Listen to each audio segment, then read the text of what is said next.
Hello दोस्तों, तो एक बार फिर से स्वागत है आपके नए सेशन में। आज हम देखेंगे लेक्चर नंबर 3 त्रिकोणमिति प्रश्नावली 8.1 का। तो सितंबर ख़त्म हो चुका है, अक्टूबर आ चुका है, तो आपके दिल की भी धड़कन तेज़ होती होगी, लेकिन उस धड़कन को कम करने के लिए हम अपना पूरा जोश और पूरे जुनून के साथ, काफ़ी अच्छी लगन के साथ, काफ़ी मेहनत के साथ हम स्टार्ट करते हैं। तो हमने पहले लेक्चर में पूरा इंपॉर्टेंट फार्मूला देखा था त्रिकोणमिति का। दूसरे लेक्चर में हमने उसके ऊपर क्वेश्चन कैसे बनाया जाता है हमने बेसिक देखा था, और 8.1 का पहला और दूसरा क्वेश्चन को सॉल्व किया था। आज देखेंगे तीसरा क्वेश्चन, काफ़ी इंपॉर्टेंट होगा, काफ़ी अच्छी तरह से समझाएंगे आपको। जहाँ पे भी नहीं समझ में आएगा आप वीडियो को पीछे करेंगे, और उससे भी नहीं होगा तो आप कमेंट करेंगे, हम फिर से एक्सप्लेन करने की कोशिश करेंगे। तो चलिए स्टार्ट करते हैं। तो क्वेश्चन नंबर 3 है कि यदि साइन ए बराबर 3/4 है तो कॉस ए और tan ए का मान निकालना है। ये बहुत इंपॉर्टेंट क्वेश्चन है, कई बार पूछा जा चुका है बिहार बोर्ड में। तो देखिए, आपको फार्मूला याद होगा कि साइन थीटा बराबर क्या होता है। साइन ए बराबर क्या होता है, साइन ए, यहाँ पे थीटा को ए से लिखा गया है, तो साइन थीटा बराबर होता है लंब बटा कर्ण। लंब को हम एल से लिख लेते हैं और कर्ण को के से लिख लेते हैं। तो हमको साइन थीटा बराबर लंब बटा कर्ण, तो साइन ए बराबर 3/4 दिया हुआ है, तो हम ले लेंगे 3/4। इसका क्या मतलब हो गया, लंब हमको 3 दे दिया हुआ है और कर्ण 4 दे दिया हुआ है। देखिए, हमको साइन ए दिया हुआ है, तो हम ए से एंगल लेंगे, जो दिया रहता है ए एंगल से, जो यहाँ पे दिया रहेगा थीटा में, वहीं से हम एंगल लेंगे। तो इसको कोण यहाँ मानेंगे ए को। तो कोण के सामने वाला क्या होता है, लंब होता है, और नीचे वाला आधार होता है। और समकोण का जो 90 डिग्री का एंगल होता है, इसके सामने वाला हमेशा कर्ण होता है, और इस कोण के सामने वाला हमेशा लंब होता है और नीचे वाला आधार होता है। तो हमको लंब कितना दे दिया हुआ है, 3 दे दिया होता है। लंब कौन सा हो गया, ये हो गया लंब, तो ये 3 लंब हो गया।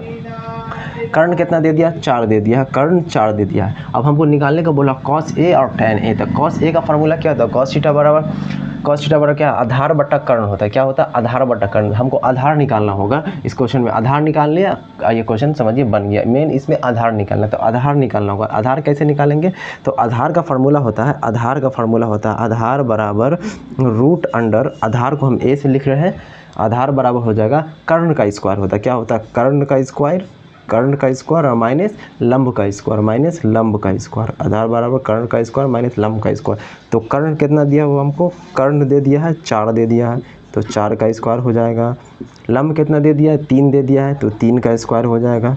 चलिए 3 का स्क्वायर हो गया। अब इसको हम हल करेंगे, तो हल करने के बाद क्या होगा, 4 का स्क्वायर कितना होता है, 4 चौका 16 हो जाएगा, माइनस रह जाएगा, 3 तिया 9 हो जाएगा। तो यहाँ से हम घटाएंगे तो 16 में से 9 जाएगा तो कितना बचेगा, 7 बचेगा। तो अब 7 का वर्गमूल निकलेगा नहीं, पॉइंट में निकलेगा, तो 7 को हम 7 रहने देंगे। इसका मतलब हमका आधार निकल गया 7, रूट अंदर 7 निकल गया। अब देखेंगे हम यहाँ, हमको निकालना है कॉस ए। तो कॉस ए बराबर देखेंगे, कॉस ए बराबर क्या होता है, कॉस थीटा बराबर होता है, कॉस थीटा बराबर क्या होता है, आधार बट्टा कर्ण। क्या होता है, आधार बट्टा कर्ण होता है। तो आधार हमको कितना दिया हुआ, देखिए यहाँ से आधार निकालनी है, रूट 7 निकाल लिए हैं, तो रूट अंडर 7 मतलब रूट 7। कर्ण कितना है, 4 हमको क्वेश्चन में पहले से दिया हुआ था, 4 हो गया। तो मतलब ये कॉस ए का आंसर जो हमको आ गया, ये रूट अंडर 7/4 हो गया। अब दूसरा क्वेश्चन देखेंगे। दूसरा क्वेश्चन क्या है, इसमें दूसरा निकालना है, tan ए निकालना है, तो tan ए निकाल लेंगे।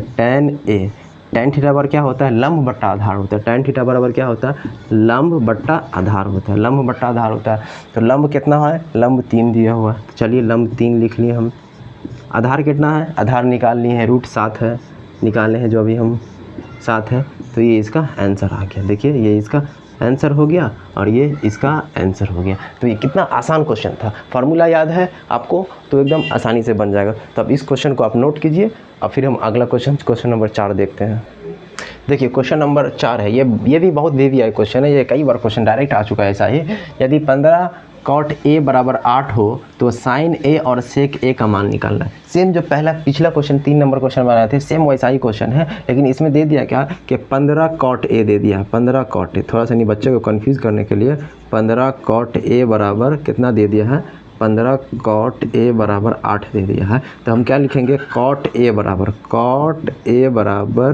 8 और 15 यहाँ पे गुना में है, गुना वाला को अगर बराबर के उस तरफ ले जाते हैं तो नीचे बट्टा में आ जाता है, 15 हो जाएगा। बस इतना ही खेल था, इतना ही करना। अब बाकी पिछला क्वेश्चन जैसे बना है वैसा ही बनेगा। आप स्क्रीन को पॉज करके खुद से बनाइए, अगर नहीं बनेगा तब सोल्यूशन देखिएगा। चलिए, आपने स्क्रीन पॉज कर लिया होगा, चलिए आप देखिए सोल्यूशन। तो कॉट थीटा बराबर क्या होता है, कॉट क्या होता है, टैन का उल्टा होता है। कॉट क्या होता है, टैन थीटा बराबर क्या होता है, टैन थीटा बराबर होता है लंब बट्टा आधार होता है। तो कॉट थीटा बराबर उसका उल्टा हो जाएगा, आधार बट्टा लंब हो जाएगा। क्या हो जाएगा, आधार बट्टा लंब हो जाएगा। तो कॉट ए बराबर हो जाएगा आधार बट्टा लंब हो जाएगा। कितना हो जाएगा? आधार बट्टा लंब हो जाएगा। तो इसका मतलब हो गया कि हमको क्या दिया हुआ? 8/15 ये क्वेश्चन में दिया हुआ है। इसका मतलब हो गया 8 जो हो गया वो आधार हो गया और 15 जो हो गया वो लंब हो गया। देखिए यहीं से कॉट ए दिया हुआ तो एंगल यहीं से लेंगे कोना, तो लंब क्या हो गया? लंब हो गया ये, तो लंब 8 हो गया और आधार कितना हो गया? सॉरी आधार 8 हो गया, आधार 8 हो गया क्योंकि लंब बट्टा आधार बट्टा लंब है ना, तो आधार 8 हो गया और लंब कितना हो गया? 15 हो गया। तो इस बार हमको क्या निकालना होगा?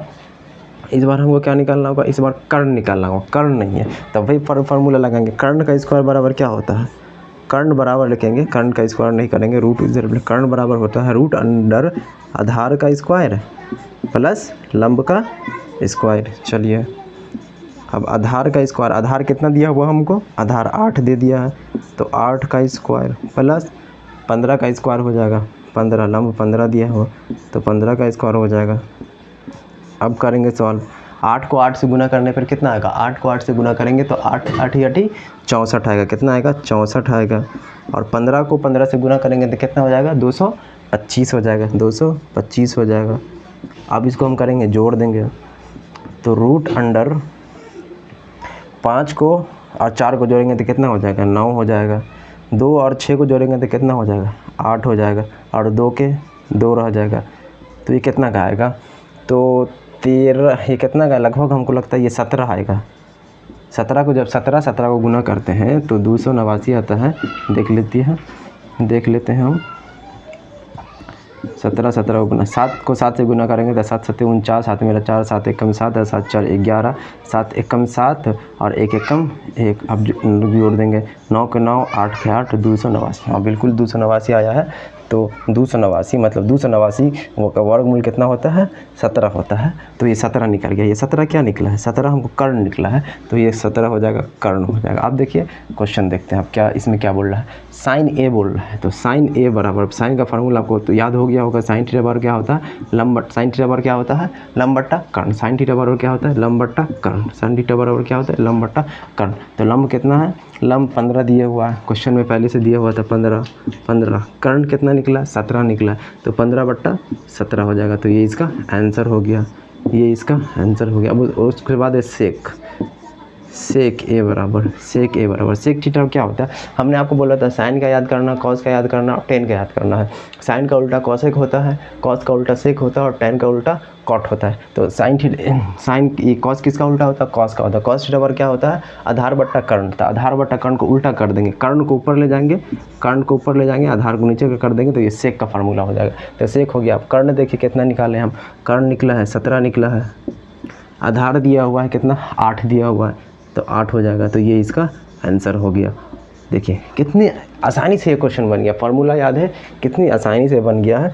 तो अब ये क्वेश्चन को नोट करेंगे। अब ये क्वेश्चन नंबर 4 था और हम क्वेश्चन नंबर 5 एक और क्वेश्चन सॉल्व कर लेते हैं आज, फिर उसके बाद अगले लेक्चर में देखेंगे। इसको स्क्रीन पॉज करके आप इसको नोट कीजिए।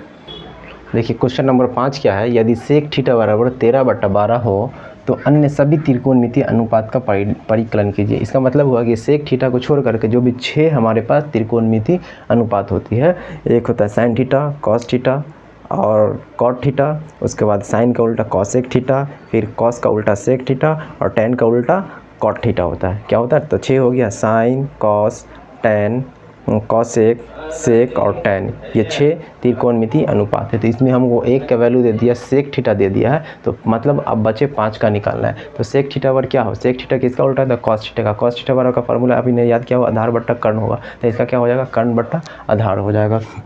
तो सेक थीटा बराबर हो जाएगा, सेक थीटा बराबर हो जाएगा कर्ण बट्टा आधार। इसका मतलब हमको 13/12 दिया हुआ। सेक थीटा बराबर कितना दिया हुआ? 13/12 दिया हुआ है। इसका मतलब देखिए हम थीटा दे दी तो थीटा यहाँ से मान लिए हैं, ले लिए हैं, तो 13/, तक कर्ण हो गया 13, आधार हो गया 12। तो हमको क्या निकालना होगा? लंब निकालना होगा। हमको लंब निकालना होगा, लंब निकालना होगा, ये लंब निकालना होगा। तो लंब का फार्मूला होता है, अब लंब बराबर होता है रूट लंब बराबर क्या होता है? रूट अंडर कर्ण का स्क्वायर माइनस आधार का स्क्वायर।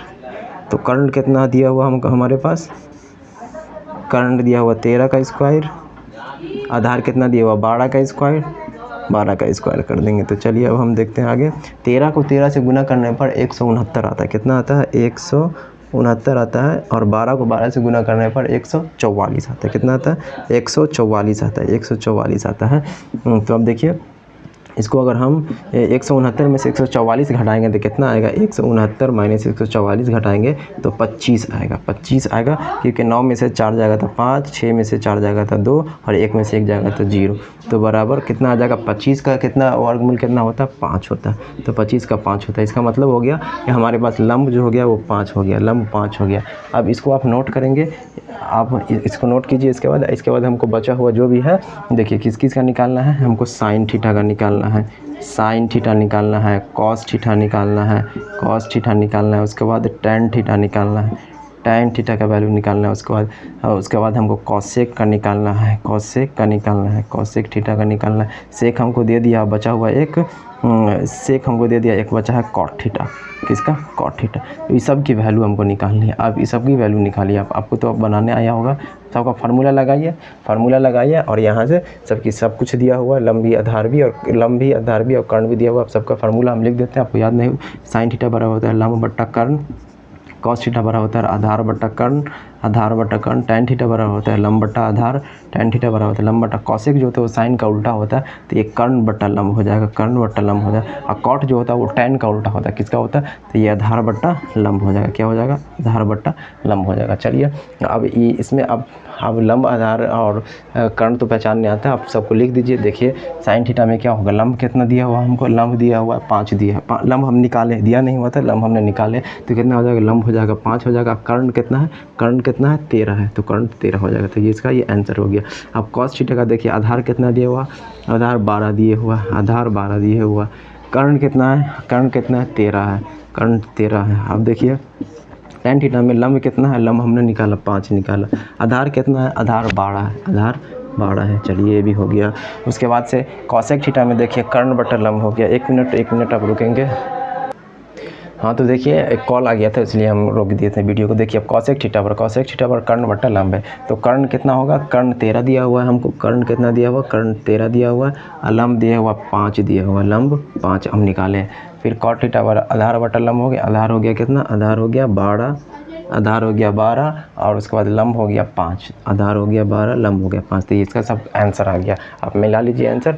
तो ये आज के लेक्चर को यहीं पे रोकते हैं, क्यों 3 क्वेश्चन हमने करा दिया। फिर अगले लेक्चर में हम 3 क्वेश्चन और सॉल्व करेंगे। आपको उम्मीद है कि बहुत अच्छे से समझ में आया होगा। इसको बार बार आप रिवाइज़ कीजिए, जहाँ पे नहीं समझ में आ रहा है उसको वीडियो को बैक होकर के देखिए। उससे भी अगर नहीं हो रहा है तो आप कमेंट कीजिए, हम फिर से उसको एक्सप्लेन कर देंगे अगले वीडियो में। तो उम्मीद है कि अब आपको मैथ से प्यार होने लगा होगा, समझ में आने लगा होगा। तो चलिए अब हम मिलते हैं अगले लेक्चर में, तब तक के लिए बाय बाय।